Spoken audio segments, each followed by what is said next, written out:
Bom dia, mas bom dia mesmo. Que bom estarmos juntos nessa manhã de terça-feira, hoje 14 de março. Hoje celebra-se o Dia do Vendedor de Livros e Dia Nacional da Poesia e também o Dia dos Animais. Queremos parabenizar a todos os vendedores de livros e também a todos os que estão fazendo e compondo poesias. Vocês estão trabalhando para que nós possamos ter conhecimentos através dos livros que vocês estão vendendo e também nos abençoando através de inspiradas poesias daqueles que são poetas.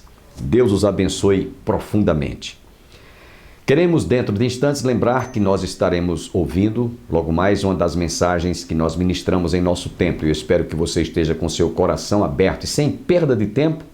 Quero deixá-los logo agora com a primeira parte desta mensagem, estudo que nós estamos realizando em nosso templo.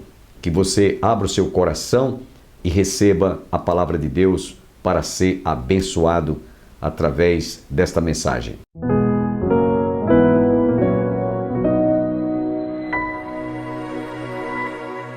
Primeira carta de Pedro, capítulo 1, versos 18 e 19.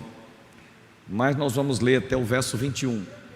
1 Pedro, capítulo 1, versos 18 a 21.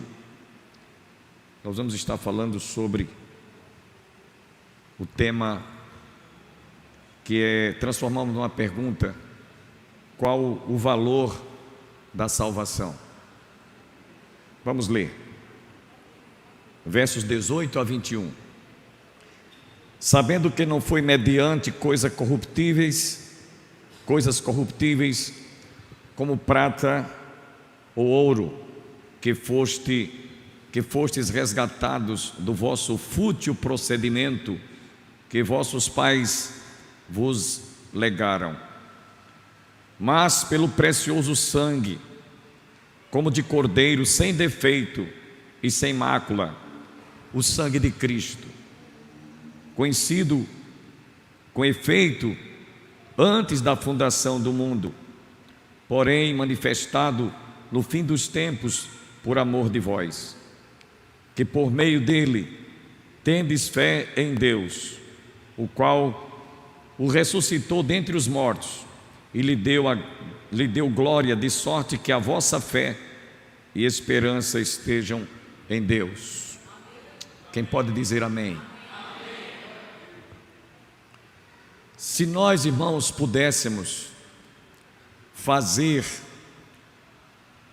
uma avaliação, o quanto custou, o quanto importou a salvação através do derramamento do sangue inocente do Filho de Deus, nós vamos concluir que fora deste acontecimento, ou seja, o sacrifício de Jesus, por mais que você pense em algum valor que pudesse se comparar, que pudesse pelo menos chegar a dizer, bom, esse valor aqui daria para atender a necessidade de que, através do sacrifício de Jesus, eu pudesse obter não apenas o perdão dos meus pecados, mas inclusive o que seria impossível você alcançar, que seria a justificação dos seus pecados ou dos nossos pecados. Fora do sacrifício de Jesus, não há nada, absolutamente nada, que você possa dizer, isso aqui poderia trazer uma certa sensação, uma certeza de que eu obteria o perdão dos meus pecados. Sabem por quê? Porque a Bíblia diz, de Gênesis até o último livro, Apocalipse, que se não houvesse derramamento de sangue, não poderia haver remissão de pecados. É isso que a Bíblia encerra o assunto. Sem derramamento de sangue, não pode haver remissão de pecados. A Bíblia encerra numa frase, somente nisso. Então, fora do sacrifício que Jesus realizou e do sangue que Ele derramou lá na cruz, por mim e por você, nada e absolutamente nada poderá nos dar essa sensação de perdão ou da purificação das nossas almas. Nem dinheiro, por maior que seja o valor, nem prata, nem ouro, absolutamente nada, nem joias preciosas, nem diamante, nem pérolas, nada, absolutamente nada, poderá nos dar a sensação do perdão. Daí você conclui o valor, ou quanto custa, o quanto custou a salvação. Você tem que focar isso na sua mente e no seu coração. Por mais que você pense no que seja de mais valioso, mais valoroso que você imagine na sua vida agora, pode ser comparado ao sangue que Jesus derramou na cruz do Calvário. Amém? A prata e o ouro, nos tempos de Jesus, podiam ser usados para comprar escravos ou também libertar prisioneiros em troca. Era assim que era usada a prata e o ouro nos dias de Jesus. Alguém estava preso e então conseguia adquirir prata ou ouro, então ia lá e negociava, e o preso era solto, ou o escravo poderia também ganhar a sua liberdade em troca de prata e ouro. Então, quando Pedro usou essa expressão que está aqui nos versos 18,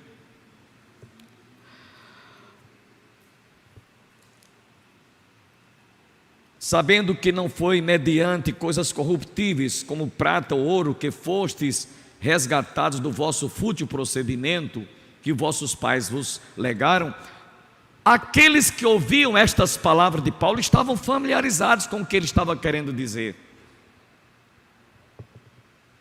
Ou seja, eles poderiam até achar ou julgar que o que Jesus havia realizado na cruz do Calvário era mais importante do que a negociação que se fazia quando um escravo estava trocando a sua liberdade por prata e ouro, ou aquele que era prisioneiro estava sendo negociado pela prata e pelo ouro. Então eles entenderam que o que Pedro estava dizendo era muito maior do que aquela negociata, do que aquela negociação quando um preso ou um escravo recebia sua liberdade ou era negociado pela prata e pelo ouro. Inclusive, ele conclui dizendo, por isso que ele diz, sabendo que não foi mediante coisas corruptíveis, porque a prata, o ouro, qualquer objeto de valor é corruptível, o tempo desgasta. Por isso que Jesus disse, juntai tesouros nos céus, onde não há traça, nem a traça corrói, nem o ferrugem e nem o ladrão há para roubar. Pensai, portanto, nas coisas que são lá de cima, que não são coisas corruptíveis. E aí, meus irmãos, eu quero que você pense um pouquinho comigo, por alguns instantes, que Pedro está falando de um valor que ele é incorruptível. O sangue de Jesus, que foi derramado na cruz do Calvário, sangue inocente, que aliás, no versículo 20, ele diz, no verso 19, pelo precioso sangue, como de cordeiro, sem defeito e sem mácula, o sangue de Cristo. E no versículo 20 ele diz, conhecido com efeito antes da fundação do mundo, porém manifestado no fim dos tempos por amor de vós. essa salvação, meus irmãos, ela foi planejada antes que os mundos existissem, antes que eu e você existíssemos, antes que nós passássemos a ser gente, antes que nós viéssemos ao mundo. Jesus lá, antes da fundação do mundo, para Deus já tinha sido crucificado e derramado o seu sangue. Louvado seja o nome do Senhor. E diga-se de passagem, o sangue de um inocente, que pôde não apenas nos perdoar, o pecador penitente da culpa dos seus pecados, mas sobretudo nos tornar justos, nos justificar. Louvado seja o nome do Senhor. Então, meus irmãos, Pedro está mostrando aqui que jamais coisas corruptíveis como prata, ouro, que era do conhecimento deles, como era como era negociar a negociata para dar liberdade a um escravo, ou um preso ter a sua liberdade, por estas coisas corruptíveis, o sangue de Jesus que foi derramado, incorruptível, porque Jesus não conheceu o pecado, Jesus não tinha pecado no seu corpo, ele nasceu por obra e graça do Espírito Santo, imune do pecado. Então era incorruptível o seu sacrifício consumado na cruz do Calvário, para nos dar esta garantia, para nos dar esta outorga. Então este sangue poderia inocentar o pecador da condenação eterna, e o preço foi nos substituir para que nós pudéssemos obter a salvação. Daí o valor que Pedro exalta, destaca na salvação. Aliás, quando a Bíblia diz aqui, conforme lemos no versículo 20, que antes da fundação do mundo, Deus passou a mostrar de forma muito clara e objetiva, desde o livro de Gênesis aos demais livros, até chegar no último livro da Bíblia. E nós queremos começar quando os nossos pais caíram e pecaram, conforme encontramos lá no livro de Gênesis, no capítulo 3, versículo 21, quando os nossos pais se sentiram nus, despidos. E eles foram tentar fazer uma remediação, tentando cobrir a nudez com folhas de árvores, lá da floresta, lá daquelas matas. E para eles, aquelas folhas estavam cobrindo a nudez, folhas corruptíveis, que seca e murcha. Então Deus providenciou algo muito mais importante, muito mais valioso, que foi sacrificar um animal, cujo sangue foi derramado, para que da pele daquele animal servisse de vestimenta para cobrir a nudez deles, e eles diante de Deus pudessem estar vestidos, graças ao derramamento do sangue de um animal, cujas pele serviu de roupagem para cobrir a sua nudez, que era um símbolo de que eles estavam em pecado, eles tinham saído da presença de Deus. E aí nós vemos, portanto, Deus dando o primeiro sinal, simbolicamente falando, de que haveria um dia de haver o sacrifício de uma pessoa, de um ser humano, que substituiria os animais, porque dali para frente passou-se a ter a prática de sacrificar animais, de haver derramamento de sangue. E nós vemos, por exemplo, Abel, enquanto seu irmão Caim ofereceu o melhor do fruto da terra em oblação e em ações de graças a Deus, sem haver sacrifício, porque era apenas folhas, frutos do produto que ele tinha plantado na sua lavoura, na sua agricultura, que estava agora servindo para que houvesse uma oferenda para Deus, enquanto seu irmão Abel pegou um novilho, sacrificou, levou a carne para oferecer como oferta e aroma suave a Deus. E aquele foi também um sinal de que os nossos pais, tanto Adão como seu filho Abel, estavam entendendo que deveria sempre haver o sacrifício de um animal para ser oferecido a Deus. A história então mostra que durante toda a história do povo de Israel, inclusive quando eles saíram do Egito, nós encontramos no livro de Êxodo, eles oferecendo e realizando a primeira Páscoa.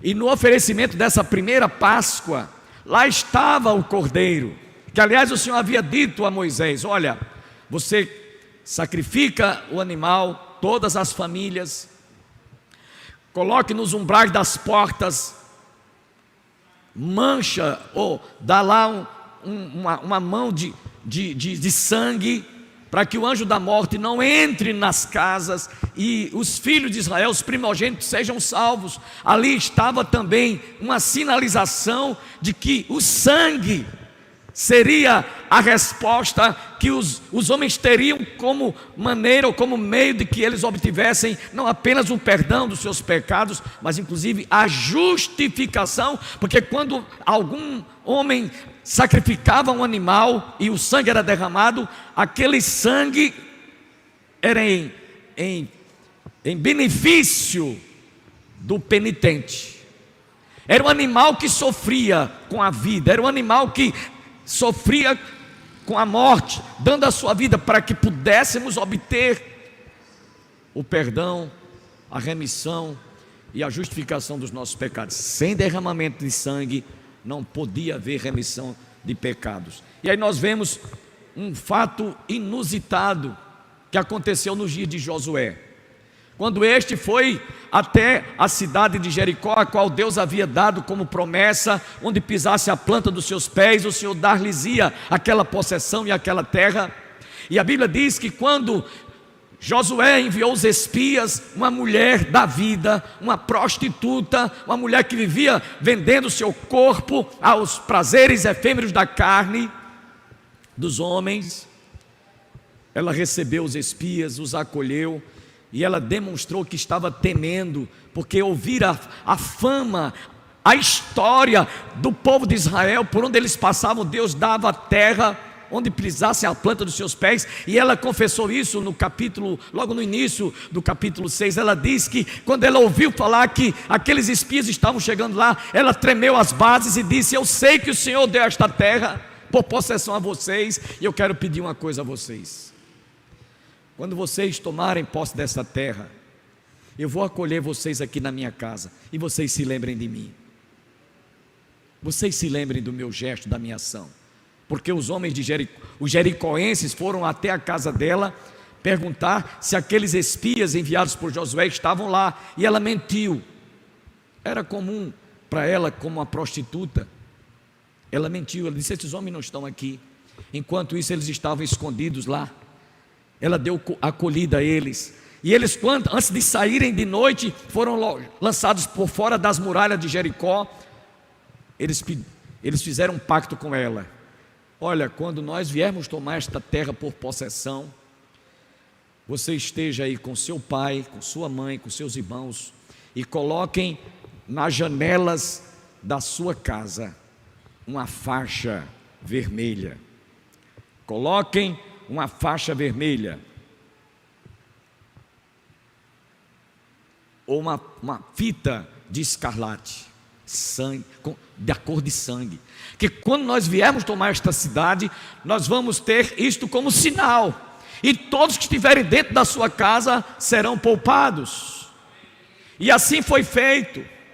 Preste atenção, irmãos, sempre o sinal do sangue, sempre o sangue, para lembrar, para que o povo tivesse na sua memória.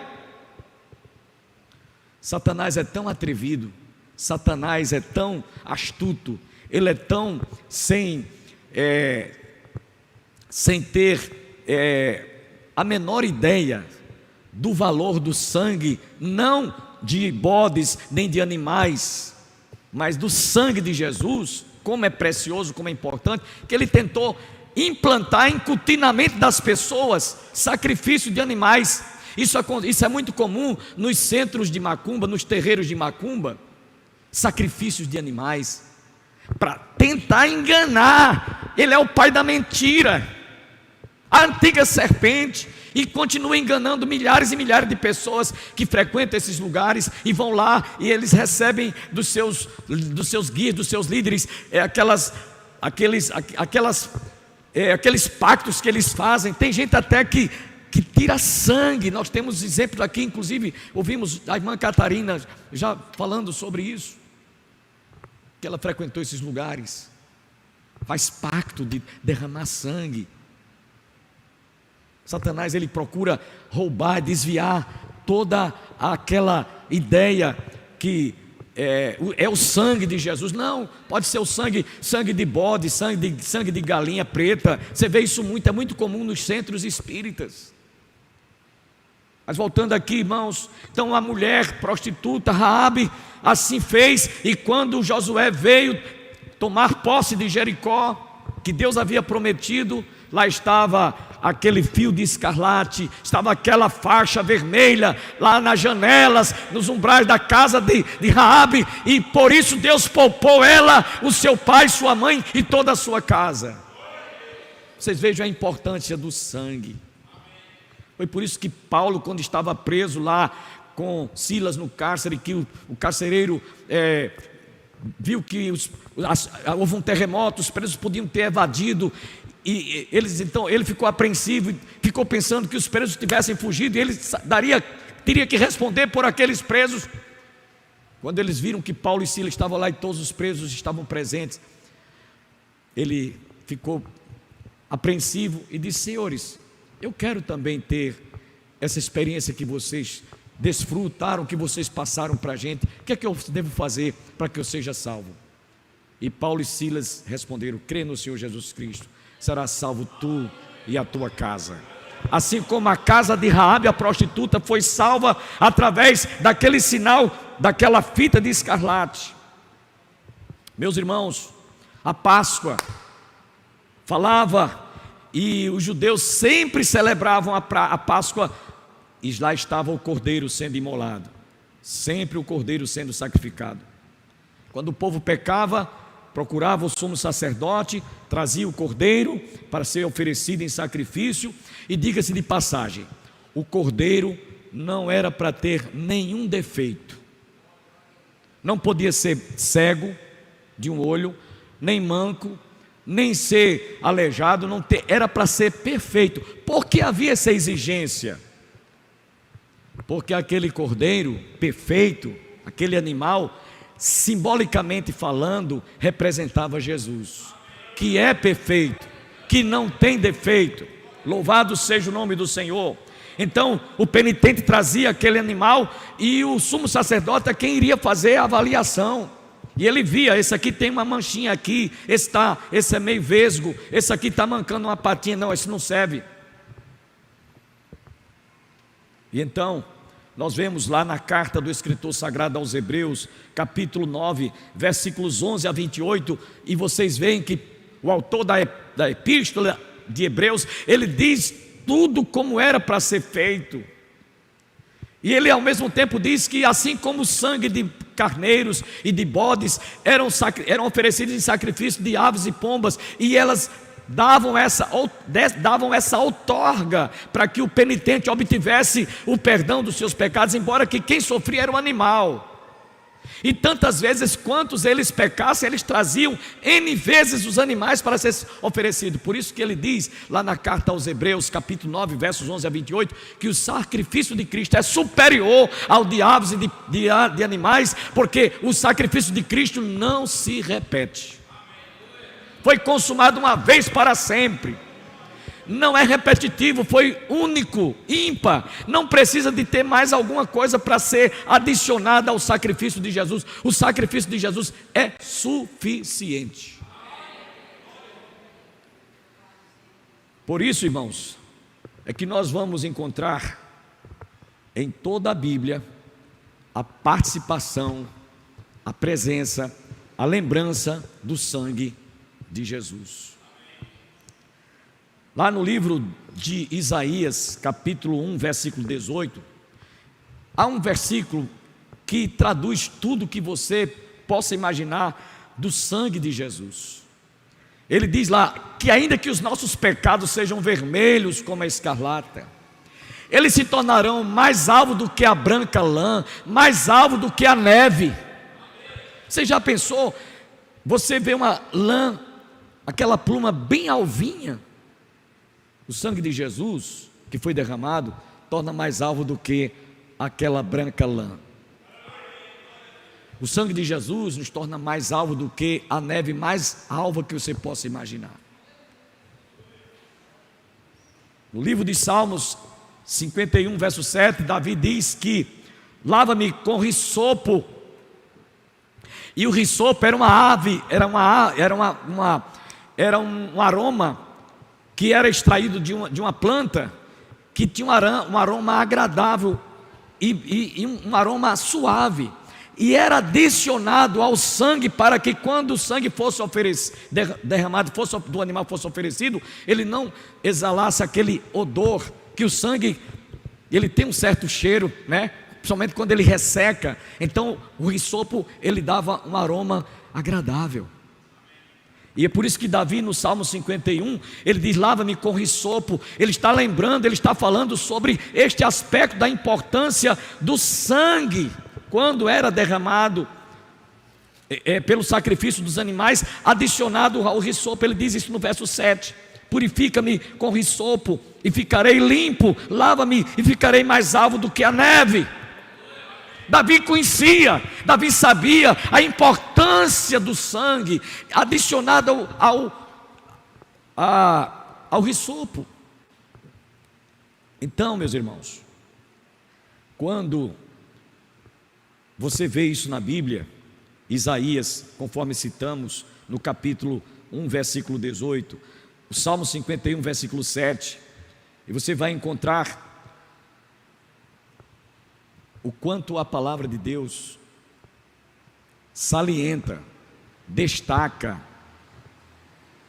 de forma bem pontual, o quanto foi importante o sangue, mais precioso do que prata, ouro ou joias preciosas ou diamantes. Vamos ficar devendo a continuidade desta mensagem no próximo programa, se Deus assim nos permitir. E nós vamos encerrar o nosso programa com esta belíssima música, interpretada pelo cantor Ade Souto, que esteve também participando em um dos cultos em nosso templo. Deus abençoe a sua vida e a sua família. Tenham todos um bom dia e até o nosso próximo programa, se Deus quiser.